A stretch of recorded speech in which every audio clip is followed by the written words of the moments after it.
नमस्कार दोस्तों, आज जो मैं आपको कहानी सुनाने वाली हूँ ये बहुत ही महत्वपूर्ण कहानी है।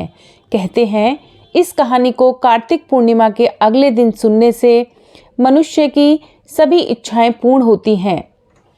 इस कहानी में आटे से मतलब कि सूखे आटे से घर बनाते हैं और चिड़ा चिड़ी को बनाकर घर के बीचों बीच रखते हैं। उन्हें कपड़े पहनाते हैं और आटे के घर में घर का सारा सामान रखते हैं। चिड़ा और चिड़ी को खील बताशे का भोग लगाते हैं। इस दिन खिचड़ी बनाते हैं और आम का अचार रखकर ठाकुर जी को भोग लगाकर खुद भी प्रसाद खाते हैं। कहते हैं इस कहानी को सुनने से मनुष्य की यदि घर बनाने की इच्छा होती है तो वह शीघ्र अतिशीघ्र पूरी हो जाती है। तो कथा सुनाने से पूर्व मेरा आपसे अनुरोध है कि आप इस कथा को पूरा सुनें और यदि कथा आपको पसंद आती है तो मेरे चैनल को सब्सक्राइब करें, वीडियो को लाइक एंड शेयर भी अवश्य ही करें। तो कथा इस प्रकार है। 4 चिड़िया थीं।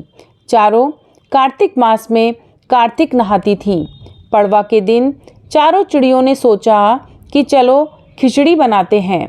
एक चिड़िया चावल ले आई, एक चिड़िया दाल ले आई, एक चिड़िया घी ले आई और एक चिड़िया नमक ले आई। सबने मिलकर खिचड़ी बनाई। सबने सोचा कि पहले नहा लिया जाए तब खिचड़ी खाते हैं। सब चिड़िया नहाने चली गईं। पहले एक चिड़िया आई, उसे बहुत ज़ोर की भूख लगी थी।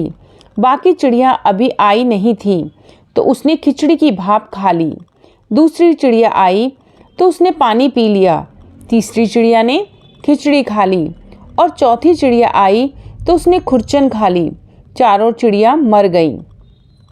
जिस चिड़िया ने भाप खाई थी वह राजा के घर राजकुमारी बनी। जिस चिड़िया ने पानी पिया था वो कुम्हार के घर पैदा हुई और जिस चिड़िया ने खिचड़ी खाई थी उसने ब्राह्मण के घर जन्म लिया और जिस चिड़िया ने खुरचन खाई थी वो हथनी बनी। इस प्रकार कुम्हार की लड़की राजा के यहाँ दासी बनी, ब्राह्मण की लड़की राजकुमारी की सहेली बनी, हथनी भी राजा के यहाँ ही थी। राजकुमारी को अपने पिछले जन्म की सारी बातें याद थी। जब राजकुमारी की शादी हुई और वह विदा होने लगी तो राजा से बोली कि पिताजी मैं अपने साथ अपनी सहेली और दासी को भी ले जाऊंगी। राजा ने कहा ठीक है ले जाना। राजकुमारी ने कहा कि पिताजी मुझे हथनी भी चाहिए। राजा ने कहा अच्छा ठीक है हथनी को भी ले जाना। राजा ने अपने नौकर भेजे कि जाओ हथनी को ले आओ, लेकिन हथनी उठी ही नहीं।